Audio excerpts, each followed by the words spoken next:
Welcome to Bobby Owsinski's Inner Circle. I'm Bobby Owsinski, and this is a show all about music, music production, and the music business. My guest today is mastering engineer Gavin Lurssen.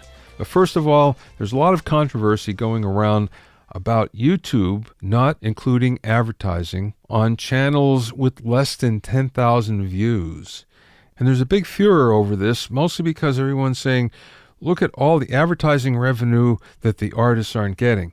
But here's what everyone's missing. It's 10,000 views total on all of the videos on a channel, not 10,000 subscribers.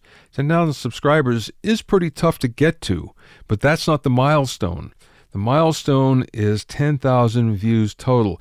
Now look, in the grand scheme of things, 10,000 views is nothing.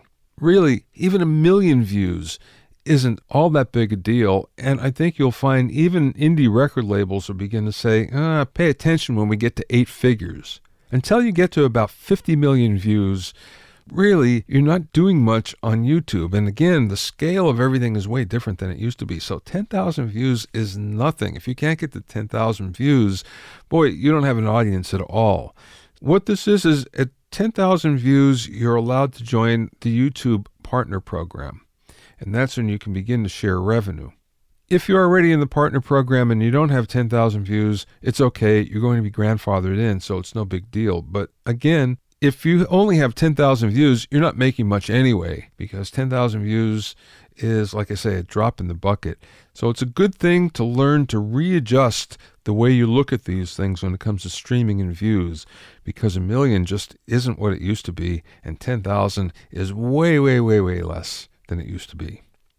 If you have any questions or comments, send them to questions@BobbyOInnerCircle.com. If you want to learn more about the basics of mixing, sign up for my 4-week Mixing Primer webinar course. Go to mixingprimer.com to learn more. Also check out my new Hitmakers Club for access to all my courses, monthly workshops and Q&A webinars, core basic training, and much, much more. Go to thehitmakersclub.com to find out all about it. Now, if you're a Mac user, and your digital audio workstation is built around a Mac, then this is for you. All of us know that the last Mac Pro that was released, the trash can as everyone calls it, was 2013, and definitely an update is really in order. And because nothing was coming from Apple, they haven't done anything with that particular model for 4 years. The speculation was that Apple was going to abandon the Pros, abandon that particular model and abandon maybe desktops in general. However, Apple did something that was pretty unique for them last week. They had a meeting in one of their secret research labs in which they had the EVP of Worldwide Marketing, Phil Schiller, as well as the VPs of Hardware and Software. And what they did is they brought in a small group of journalists, and they basically had a heart-to-heart talk with them about the state of the Mac Pro and what's going to happen. One of the interesting things that we found out from this is there are 100 million Mac users worldwide, and it's a $25 billion business.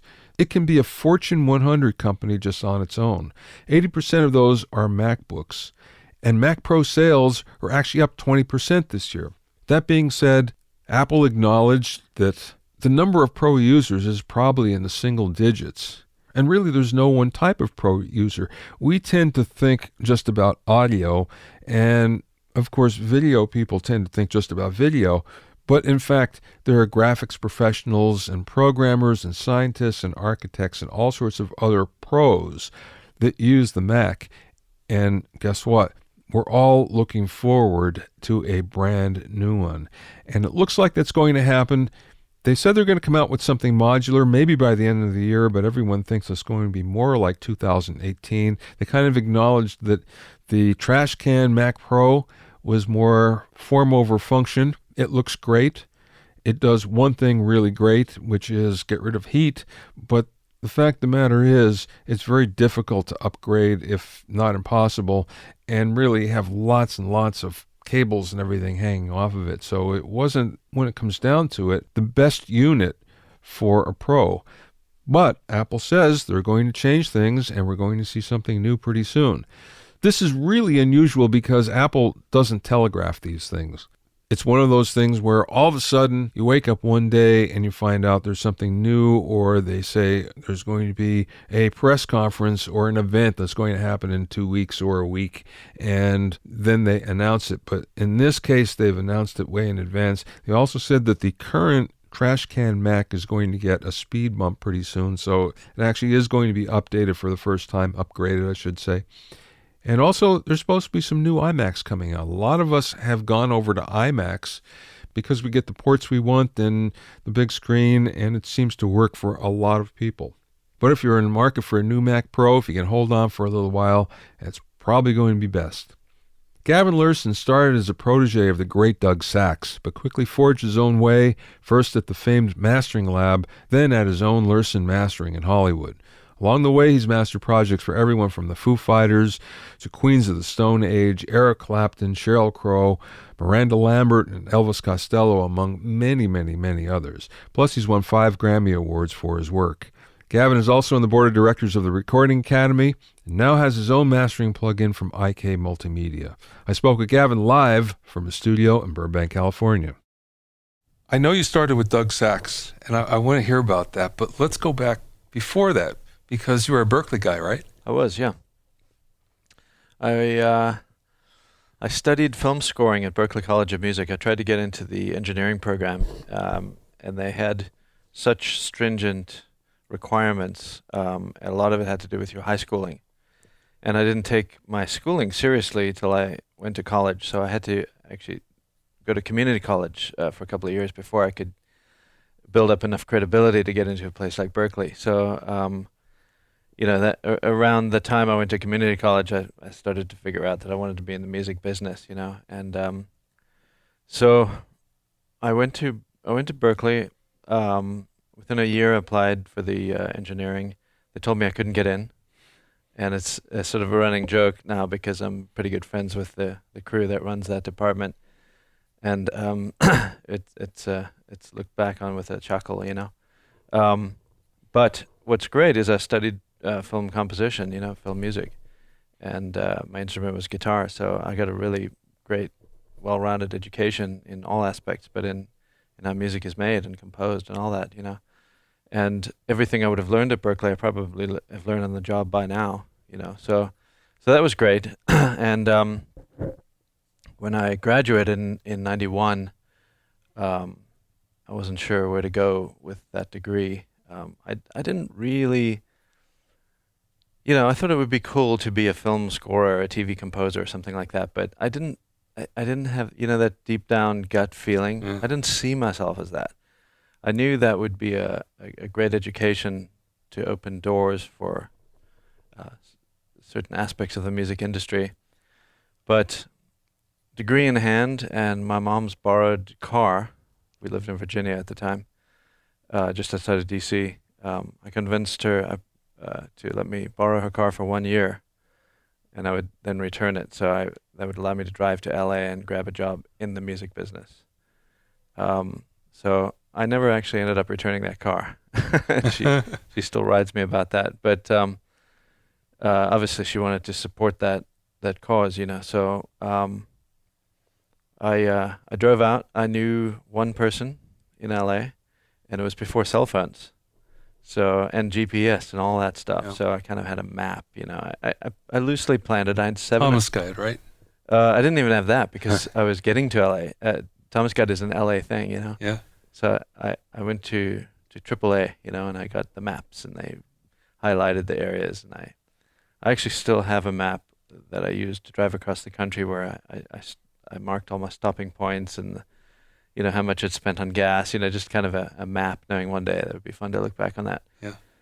So I arrived in LA, and I remember being on the 101 freeway just outside of downtown, and I knew kind of sort of where my friend lived, and he roughly knew when I was going to arrive in LA, couldn't reach him on the cell or anything like that, like you can today. And I remember rolling down my rolling down my window on the freeway, and it was I'd reached LA in rush hour traffic, and I said to somebody, I yelled across to their car, "Hey, which way is Santa Monica?"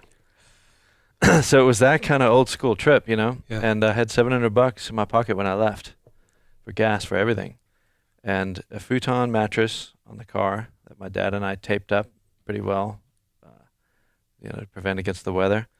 A batch of cassette tapes, a guitar, a Martin D28 that I still have, and my clothes.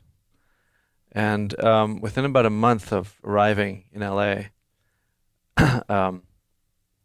I met Doug Sachs. There was a job called, the title of the job was called Box Boy, which in today's world should be called Box Person, but at that time that's what they called it. And what that meant was that you would assemble the cardboard boxes that lacquers would get shipped in. Because every time you cut a lacquer, it was in loose paint, so you'd have to ship that out right away. So you'd have to be at the ready, and they were cutting so much vinyl in those days. It was kind of the tail end of that era, Was this an ad that you saw?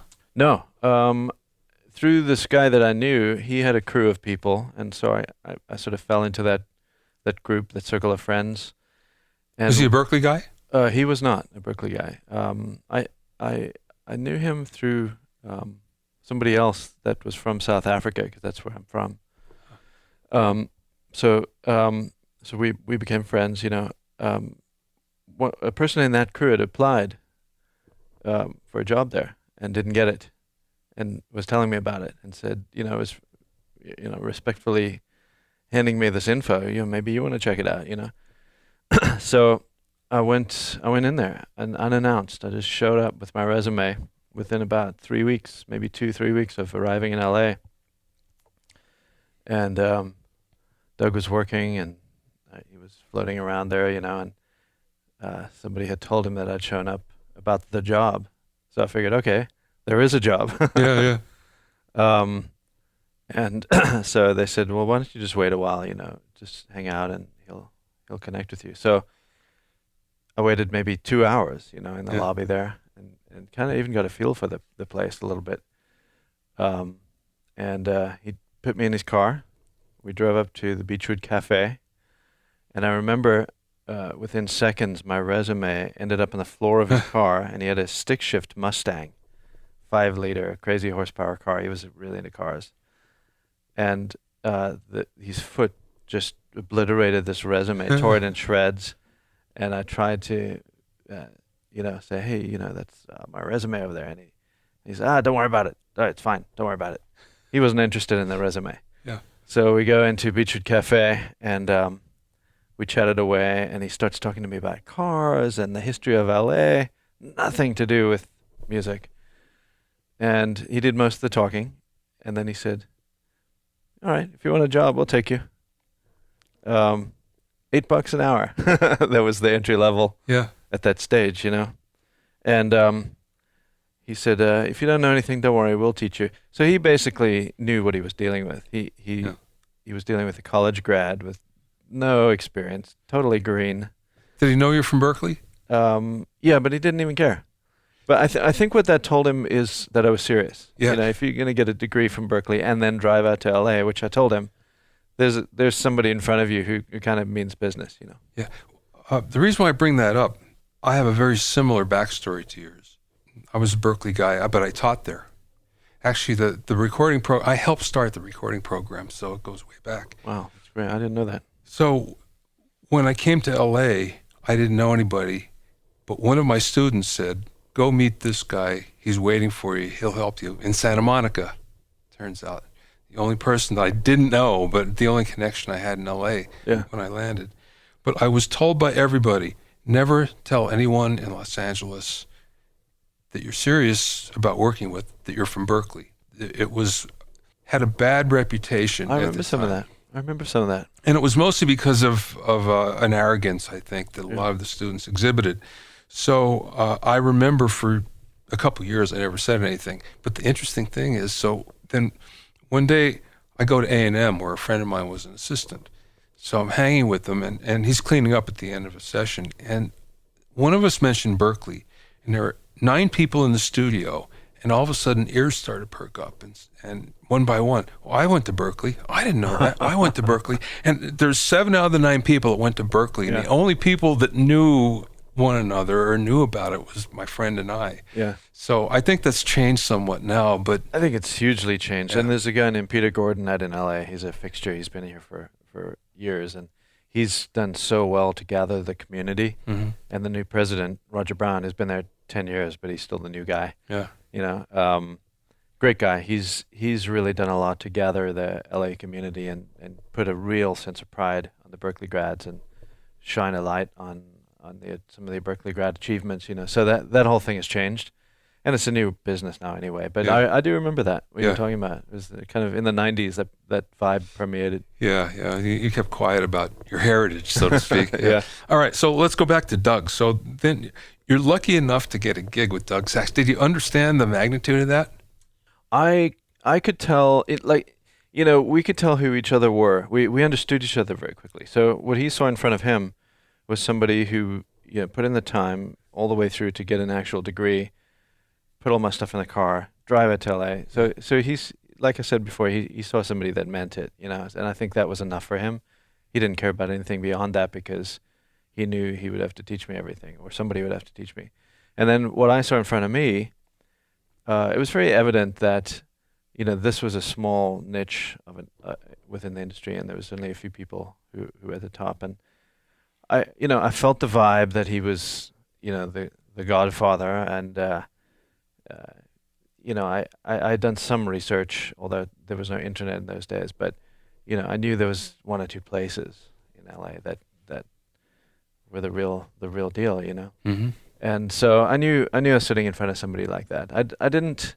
It was coming together as I was doing it. You know, that perspective on my side. It wasn't that, you know, I knew I had to go and see this guy. It started to reveal itself very, very quickly as I was in the presence of. So I think because we understood each other, we connected in that way, you know, and then found our pocket over the years. What was the training period like? There wasn't a training period really. It was for 2 years there. I was working, assembling boxes, picking up lunches, that sort of thing. You know, just entry level stuff. And then there was an engineer there who left within 2 years. And I would have been 26 at that time. No gray hair, as opposed to now, which is 50 shades of gray. Maybe 60. And I said to Doug, let me do this job. And he said, no. You need some gray hair, man. You're too young. Nobody's going to trust you. Look at you. You look like a kid. And I just did not accept that. I stayed. I just could not accept that because it was one of those things that I felt that I understood. I knew I could do it, you know. Yeah. I mean, I stayed there. So it's a process that I related to. So there was never any single day in which he said, all right, you can do it. I just pushed and pushed and pushed. And eventually he let me do a little more and a little more and a little more. And then I was doing the work, but I hadn't been officially accepted into doing the work. It was more just like this machine that had to work. It's a small business. There was 6 of us there, you know. Yeah. And I'll tell you an interesting story. I was in here in our studio working with Jackson Brown yesterday. Great guy, one of my favorite people in this business. In those days, the days we're talking about, when I started out, I met Jackson. I picked up sandwiches for him. That's how far we go back, 26 years. And what's interesting is, you know, every artist has a way of working, and I ended up doing a lot of work with Jackson, you know, and he was very supportive. He's an incredibly supportive guy. He's very good with youngsters getting into the industry. He makes an effort to remember your name, and he wants to know your story and everything. So, you know, as you can imagine, the artists that were floating through that time, he would take the time to really spend with me, and then I ended up doing a lot of editing with him. You know, all of this stuff that you get into on the deepest level to explore minutiae, you know. And we got to know each other pretty well, and so people around the industry said, "Oh, well, if Jackson's gonna trust you, I'll trust you," you know, because I did look like the kid at the time, and you know, I actually I look at him as in some way responsible for me getting into the job, because people saw the confidence he put in me. He was a big star at the time, and people would notice that he would work with this young guy. He still does that to this day. He does it with everybody. And what's the reason I brought him up is because I think of him in the early days like that, and coincidentally, he was in here yesterday working with me on a project that he did down in Haiti. So all these years later, we're still connected. Yeah. And I think that's really something, when you can get into something and stay connected with a community of people over the course of that amount of time, that's really something to look at. That's something that I try to put on young people and let them see. So getting back to Doug Sachs again, did you learn by osmosis then, just by watching him? Yeah. But I had my own, I had nothing to lose at the time. So if he did something that I thought was wrong, I would just speak up. No big deal, Only later did I realize I was kind of speaking up to the Godfather, Yeah.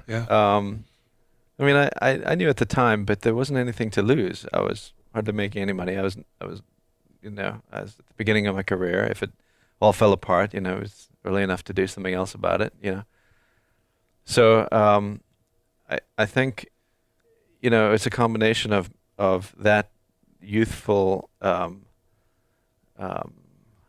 don't know what the word is. Exuberance, I guess. Yeah. Right.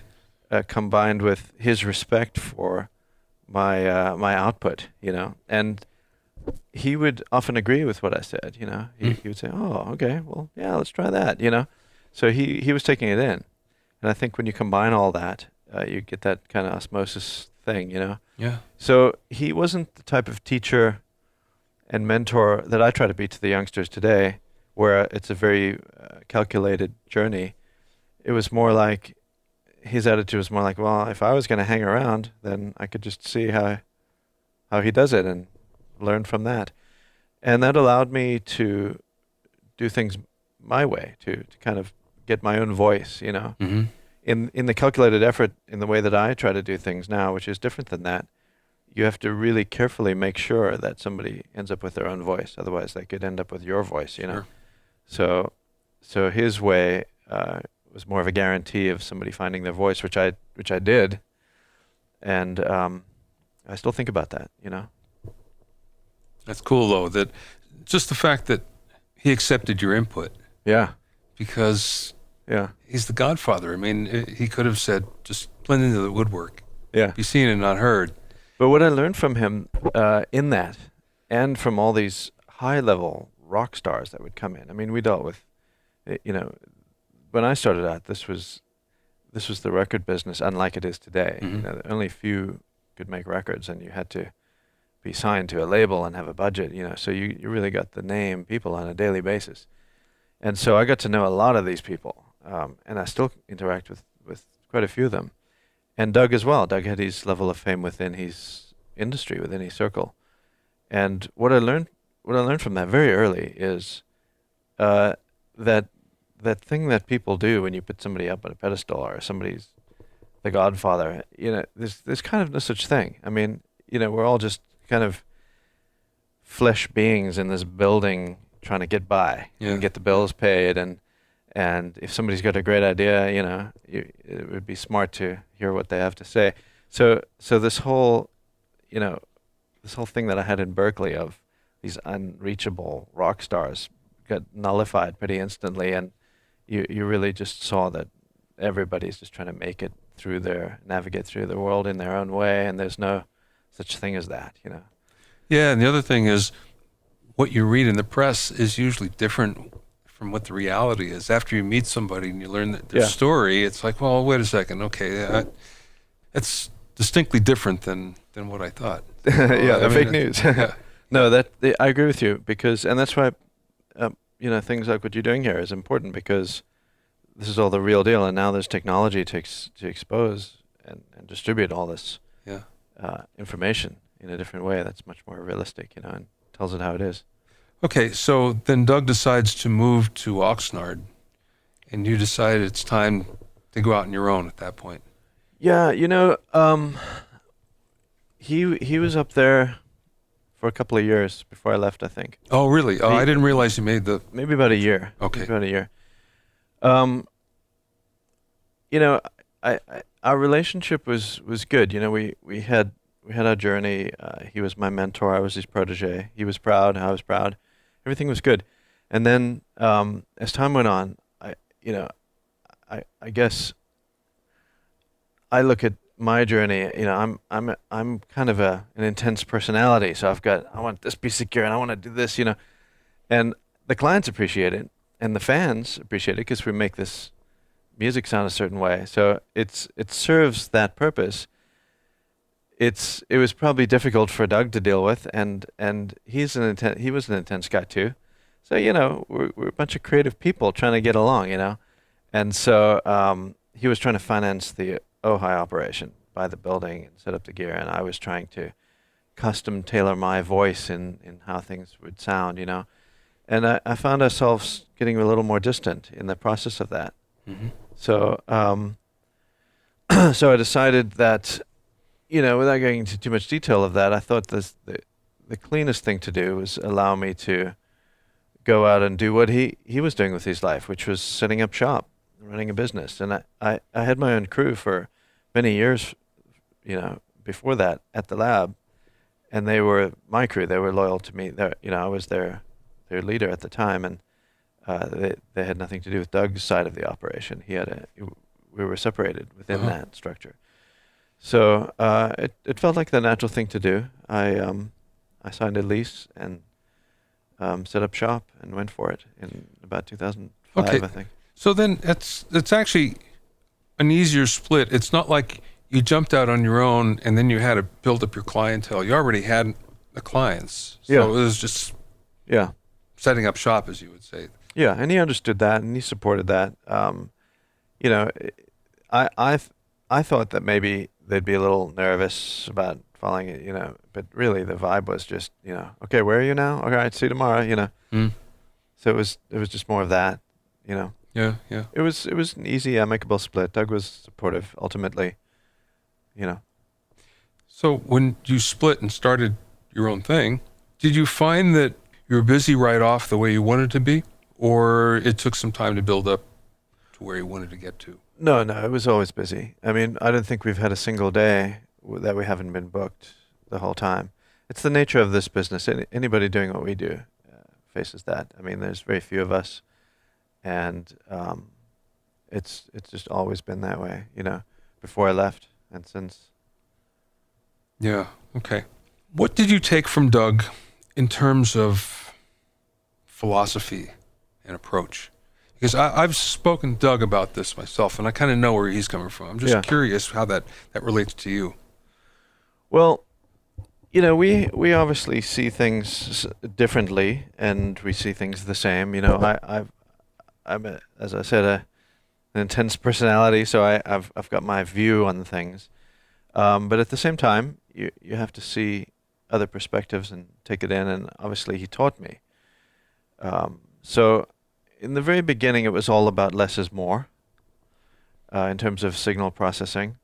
Not only in the choices you make in creating soundscapes or sonic structures, tonal structures to music, to what you're given, but also in the equipment you use and in how the equipment's designed.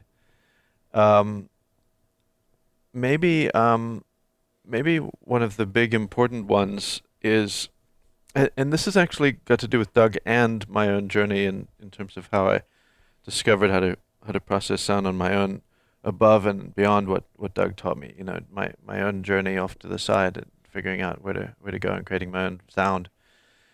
And that is to use several pieces of gear and a little bit of processing from each instead of using one or two things and, you know, jamming it, getting a lot out of it. Because every time you exercise these amplifiers and capacitors and electronics and that type of thing beyond what they're intended to do, when you saturate them, you get audible sound. So one of my favorite things to say is it always sounds best when it sounds like nobody was there. Yeah. So I can do a lot of stuff and give you a recording, and if the fan listens to it and connects to that recording and connects to that artist without realizing that somebody made it sound that way, that's really the goal. Mm-hmm. So there's a flavor to it, you know, there's a sound to it, but it really should be 100% unconscious to the listener. They shouldn't think, oh, that guy, listen to that fat sound, or something like that. They should just feel the energy of this recording and go right to that artist. And then their connection is between themselves, and I'm out of there. And so that kind of thing I learned, it was philosophically built into what that place was and what I've done ever since, It's interesting, though, because the way mastering used to be was just the way you're talking, where you're trying to stay out of the way, the creative way of what was recorded, what was produced. And somewhere along the line, this kind of changed, and it's changed. And I'm not saying it's better or worse, it's just changed, that now there's more of the creative aspect involved.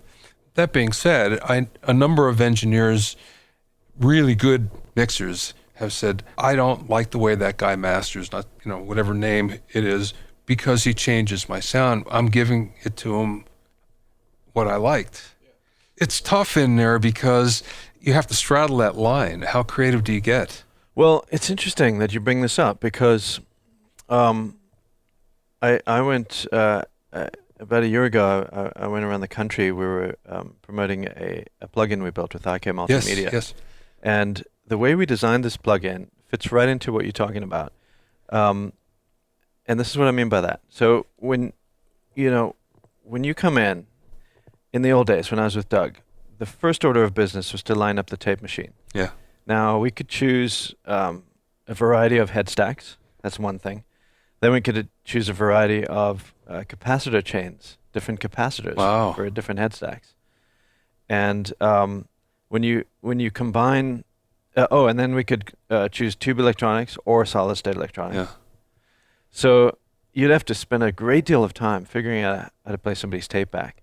That's just the first order of business. And if you can imagine the amount of combinations just with what I mentioned, you would be overwhelmed. So what you have to do is you have to have a feel for what each head does, each capacitor row does, each electronic, whether it's solid state or a tube, and how they integrate with each other, and how that relates to what the style of music is that you have coming in that day.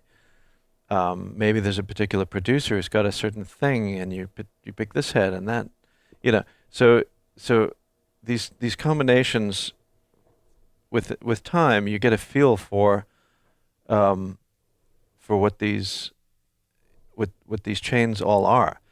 And when you get your tape playback, you create a flat. What I mean by that is you create a curve, but it's what we would look at as a flat. Flat meaning that's our starting point. Yes. To then which we process. But it's a curve because it has to be a curve. It's nothing other than a curve. It's never really flat. It's whatever you ended up choosing to be your thing, your flavor, so that then you could do your processing. So the processing was, a touch of EQ most of the time, maybe a touch of limiting.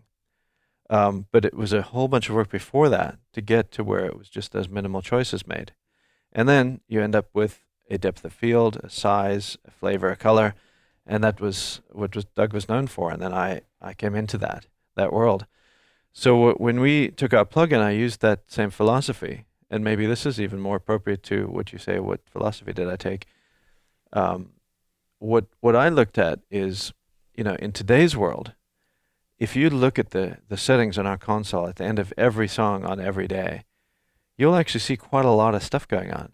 But if you really truly analyze it, it's not that far off from flat. What it is if we're dealing with a certain genre of music or a certain producer, we'll throw certain things in the chain. Mm-hmm. And like I said, I like to use a little bit of each piece of gear.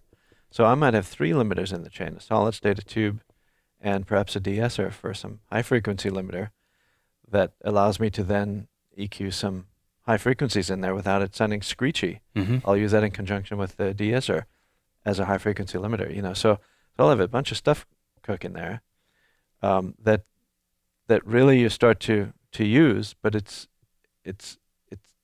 doing the work, but not a whole lot. So in the presets in this plugin we built, you have these starting points. So if you get a hip hop track coming in, it'll throw up the chain that we use to start that. Obviously, we're not married to that in the room. If you come in and work with us and we put up the chain, it doesn't sound good, we're going to change it.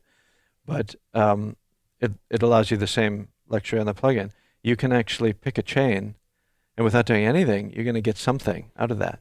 And then the way it was designed is you really do a touch of EQ. Mm. So kind of the philosophy behind the plugin takes you back to the old school of essentially what lining up the tape machine meant. Yeah. It's today's version of lining up the tape machine. It's what is that chain, what is all the stuff you're going to throw on there to satisfy the client and get all the level and do all the things that's important to people in today's world. Yeah. And then once you've got that all sorted out, then you touch it with a bit of top end and a bit of this and a bit of that. So if you look at us work, you won't see the differentiation between all of those processes. But now that I've explained it, if you saw us work, you'd see that, and you'd look at us, evaluate the chain, and go, okay, let's put a touch of this on and that. I don't know if that was kind of an esoteric explanation. I hope it made sense. No, I understand, but it brings up the question of what is your signal chain then? Well, when we work in our studio, it's all analog. We've slowly gotten into the world of plugins. There's some out there that can help along what we're doing, but we generally go out of a D to A. It's all files these days. Very very little of the time it's tape anymore. So we'll D to A it, and we'll go into a couple of EQs, tube EQ, EAR, GML, solid state. We'll combine those to create something, and then whatever limiters we choose from there. We've got some great stuff to choose from: Manley, Fairchild, Allen Smart, SSL, Masalek. Yeah, we can choose some great stuff, and I'd say. And then back in, and what workstation are you using to play it out? Pro Tools. Okay. Most of the time, Yeah. not all the time, but that's most of the time. And then record it back? To Sonic Studio. Okay. Yeah. Yeah, cool. Wow. I didn't realize you were all analog like that. But Yeah. I'm not surprised. Yeah. Because it's funny because there's only three ways you can go. You can go, all digital in the box. You can go, there's two ways actually, and the other way is the hybrid, really. Yeah. So we're introducing some of that. We're getting, sometimes if you need a little level, you've got a few things that you can use to help that on your playback file. Mm-hmm. And then if you don't want to hit your DDA too hard, you can add file to your add level to your captured file. So there's some level tools that are pretty cool. And I know that UA suite is great. There's a lot of great stuff that they make. Kidding. So, we started to incorporate that into our world a little bit too. Just to help things along. And if somebody wants an EQ adjustment, we're starting to look into now how maybe we can use a plugin to do that, because there's an expectation. People don't really realize that, can you just adjust this and send it back to me in 5 minutes? Yeah. There's it doesn't work like that the way you work. the way we work, it's Yeah. not like that. You got to put up the file, do your recall, match it up, feather it in. And, if you add a little top, it's not like you can just print that. You have to feather that in. It's like getting a haircut. If you want to make a slight adjustment, you have to work it in, Yeah. So we have to pay attention to that. But we're paying attention to some of these plugins. They're getting pretty good. I don't know if that's standard with mastering engineers, but the good ones do it like that. Most of the guys out there doing it are pretty good. And when I say guys, I mean men and women. Yeah.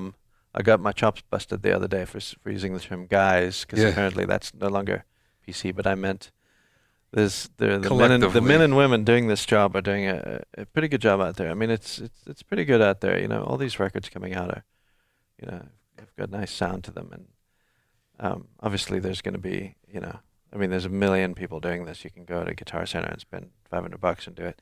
So there's an element of that. But I'm not sure how everybody works, but I'm aware of how some people work, and they do have a good array of choices and stuff in their chain.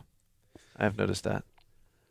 What is the ratio between indie to label work that you do? Well, It's all indie really because there's no label. So Yeah. we had an Elton John record, and it's an indie record. He's paying for it, you know. So it just depends how you look at it. Okay. I see. You know, uh, very little of the time. I mean, the labels are trying to figure out who they are right now. They're trying to figure out, their own voice, their own place in the system. Most people are financing their own stuff, whether they're a big star or not. I think what you meant is maybe who are the big stars and who are the indies, and what's the ratio between that. Yeah. It seems to me that most of the music coming out have niche pockets, and if that's called indie or independent, then I would look at that as saying probably most music is like that, because very very little music appeals to everybody. It's you have the big stars, you have Adele and Lady Gaga, and you have all the stuff out there, but in the scheme of things, in the amount of people making music, the amount of records being made, that's almost nothing in terms of ratio, So we've always one of the ways I built my career early on in the early 90s,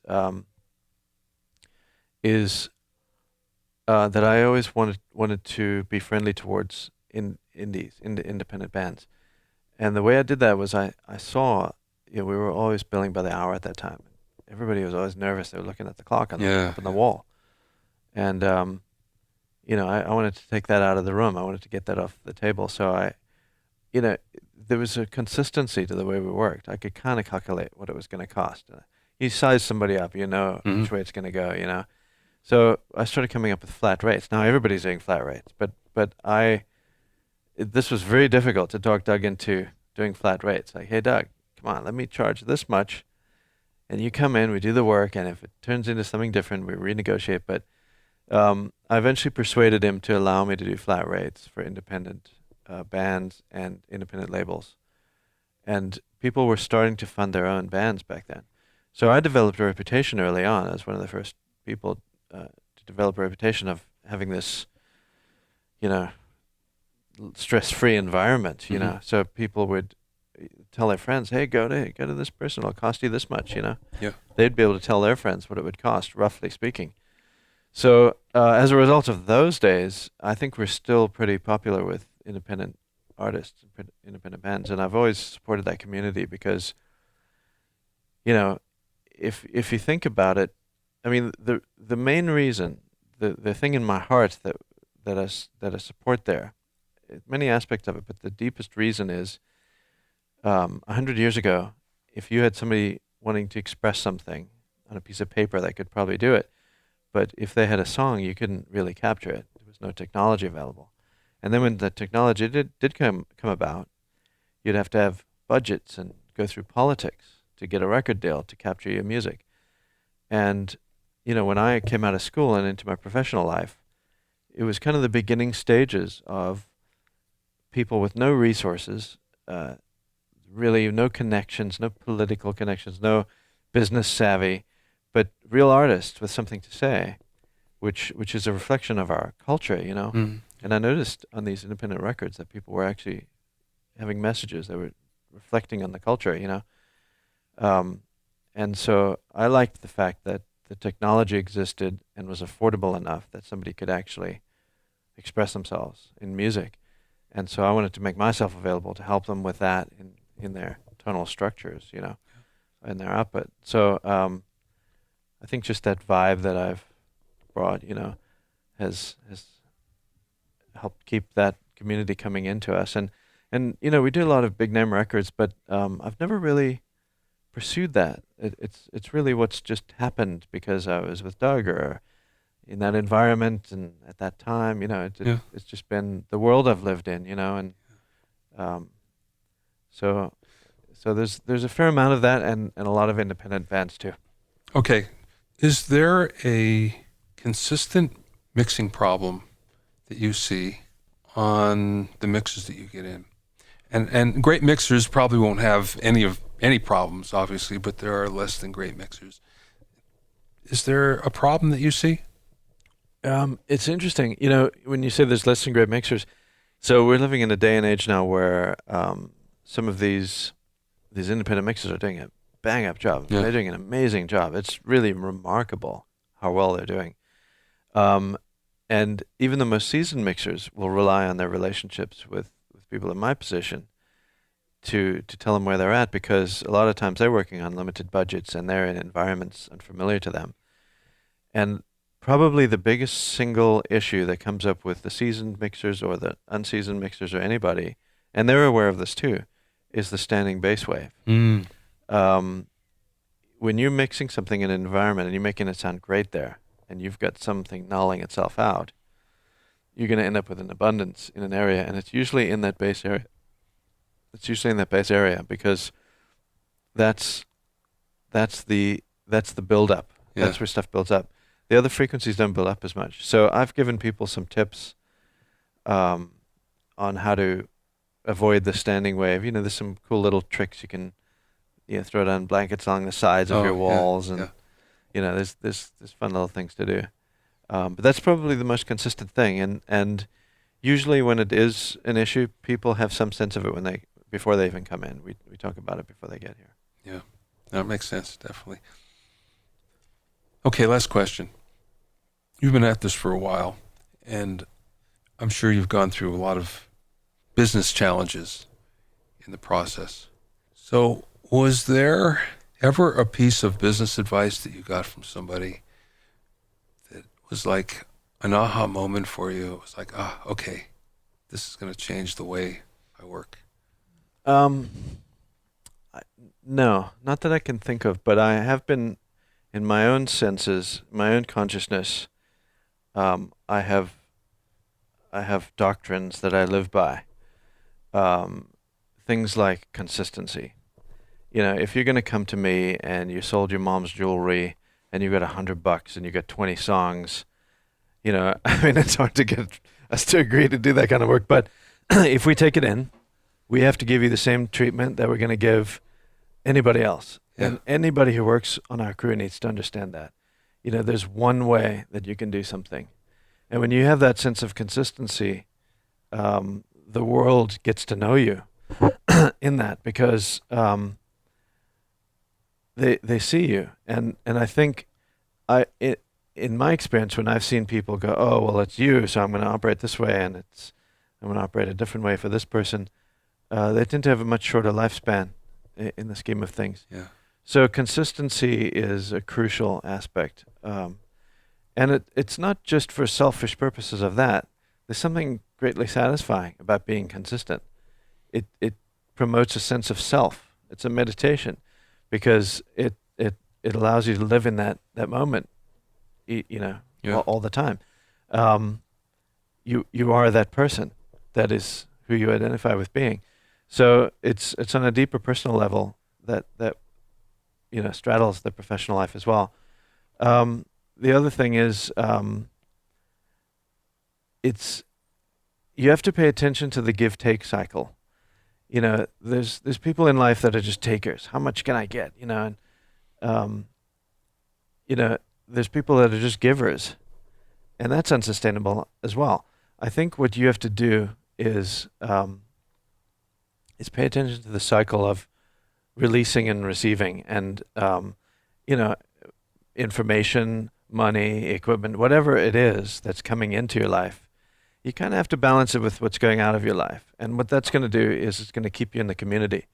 So where I relate that philosophy is in my volunteer work. And I do a lot of my work through the Recording Academy. Yeah. I've been a governor on the board there for 3 terms so far. I'm about to end my third term. I have to sit out for a 1 year span, I think, because they got to mix it up there. Term limits, yeah. Yeah, but I'm on a few committees in there, and I usually try to get myself involved in the P&E wing committees, and in the committees that give back to youth, generally college-age people getting into this business. And what I like to get from that is I like to be in the community. That's my only expectation. And I like to give my knowledge to the youngsters, not because there's no one singular reason for that. It's multi-tiered. One is because in my heart I want to give what I've learned back into the system, but also to receive, I want to live in a world where people are doing decent work. Yeah, sure. I want to get something from that as well. I want to give this knowledge so that we're living in a world where things are good. So there's receiving reasons for that and giving reasons for that, and it's always looking at that cycle. I think that's important, and I think interacting with one's community, staying in the community, knowing why you're doing it, and understanding a strategy behind that is a very important part of being successful in your line of work, whatever your community, whatever your industry is. Excellent advice. For more info on Gavin and Lurssen Mastering, go to lurssenmastering.com, Lurssen Mastering, all one word, lurssenmastering.com.